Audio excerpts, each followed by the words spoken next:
तो कथा जो सकल लोक हितकारी, कथा जो सकल लोक हितकारी, सोई पूछन चह शैल कुमारी, सोई पूछन चह शैल कुमारी, सोई पूछन चह शैल कुमारी, सोई पूछन चह शैल कुमारी। तुरंत पार्वती मैया भगवान शिव के पास आई, भगवान शिव को प्रणाम किया। और भगवान शिव ने क्या किया कि वाम भाग आसन हर दीन्हा, पुनः उनको उनका स्थान दे दिया। पहले कहां बैठाया था? सन्मुख शंकर आसन दीन्हा। जब सती जी को त्याग दिया था तो सन्मुख आसन दिया था, और पार्वती जी के रूप में स्वीकार कर लिया तो वाम भाग आसन हर दीन्हा। आज पार्वती मैया को इतनी प्रसन्नता हो रही है कि शिव समीप बैठी हरसाई, प्रसन्न हो गई पार्वती मैया। और पार्वती मैया ने कहा, भोलेनाथ मैं आपसे कुछ पूछना चाहती हूं, कृपा करके आज मुझ पर क्रोध न करिएगा। अज्ञ जानी, मुझे कुछ आता जाता नहीं है, इसलिए क्रोध मत करिएगा। आज मैं आपसे अपने मेरे मन में जो संशय हैं मैं उनका निराकरण कराना चाहती हूँ। आप कृपा करके मेरे प्रश्नों का उत्तर दीजिए। यहाँ पार्वती मैया प्रश्न कर रही हैं, और ये प्रसंग बहुत सावधानी से सुनने योग्य है कि पार्वती मैया ने कौन कौन से प्रश्न किए, सगुण पक्ष से कितने प्रश्न किए, निर्गुण पक्ष से कितने प्रश्न किए, ये विचारणीय है। तो यहाँ पर पार्वती मैया प्रश्न कर रही हैं, और यहीं से श्री राम कथा के 8 विभाग हो रहे हैं।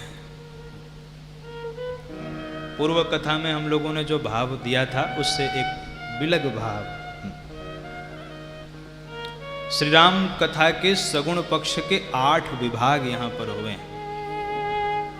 पार्वती मैया कहती हैं, भोलेनाथ सबसे पहले तो ये बताइए कि प्रथम सुकारण कहु विचारी, प्रथम सुकारण कहु विचारी, निर्गुण ब्रह्म सगुण बपुधारी, निर्गुण ब्रह्म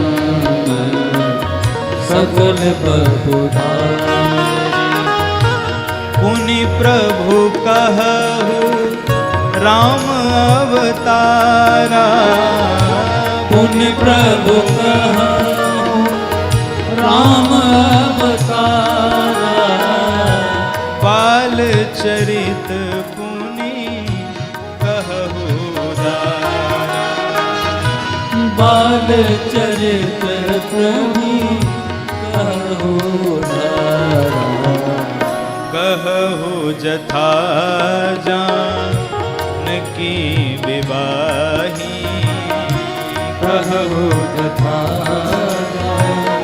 जानकी विवाही, राज तजा सो दूषण काहे, राज तजा सो दूषण काहे, बन बसी कीन्हे चरित अपारा, बन बस कीजे चरित अपारा, कहु नाथ जी में रावण मारा, कहु नाथ जी में रावण मारा, राज बैठी की नी बहुली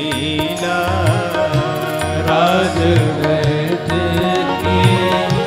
निभउ लीला सकल कहु शंकर सुख सीला सकल कहु शंकर सुख लीला।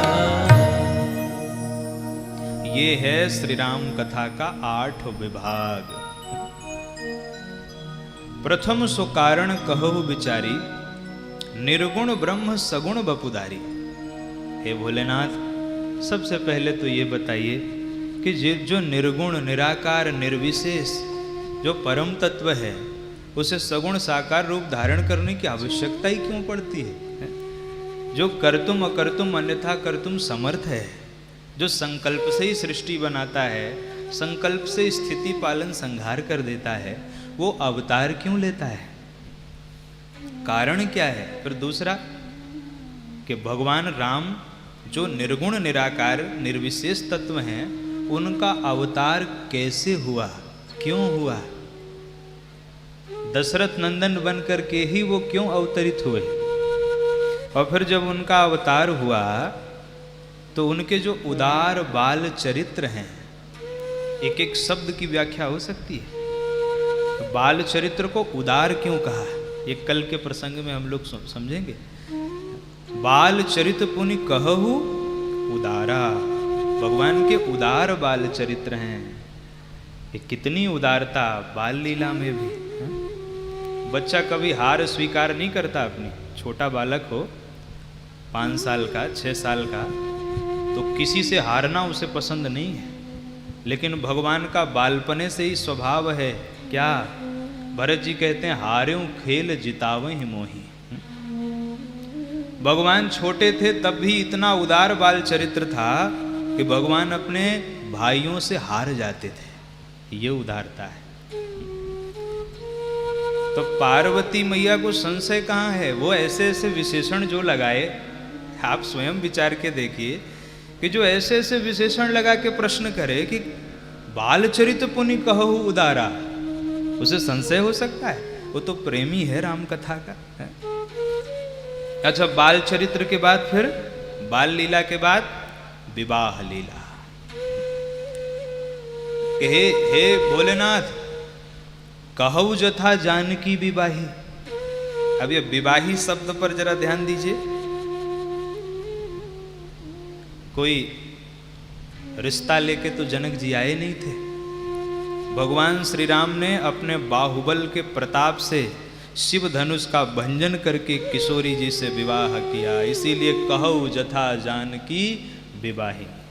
ये विवाह राम जी के पुरुषार्थ का प्रतीक है। एक एक शब्द पर अगर ध्यान दें। और राज तजा सो दूषण का ही। आखिर दोष क्या था उनका कि उनको राज त्यागना पड़ा? फिर बनबसी कीन्हे चरित अपारा। यहां अपार शब्द कहा है, लगाया क्यों? भगवान का वन चरित्र अपार है। अपार किसे कहते हैं? जिसका कोई पार ना पाए। तो सती मैया भगवान के इसी वन चरित्र में ही तो भटक गई थी। इसीलिए सती मैया को लग रहा है कि ये चरित्र अपार है। बाकी चरित्र का पार भले मिल जाए, पर भगवान का वन चरित्र अपार है, उसका पार नहीं पा सकते। बालकांड दोहा क्रमांक 49। अति विचित्र रघुपति चरित, जानहि परम सुजान। जे मति मंद विमोह बस, हृदय धरई कछुआ। कैसा है भगवान का चरित्र? चित्र है, विचित्र है। गोस्वामी जी कहते हैं चित्र भी है, विचित्र भी है, अति विचित्र भी है। बड़ी सुंदर व्याख्या हो सकती है इसकी। भगवान के जो सात्विक चरित्र हैं, सात्विक लीला है, वो चित्र है। जो राजस लीला है भगवान की, वो विचित्र है। और जो तमो गुण प्रधान लीला है वो अति विचित्र है। क्या आनंद है महाराज।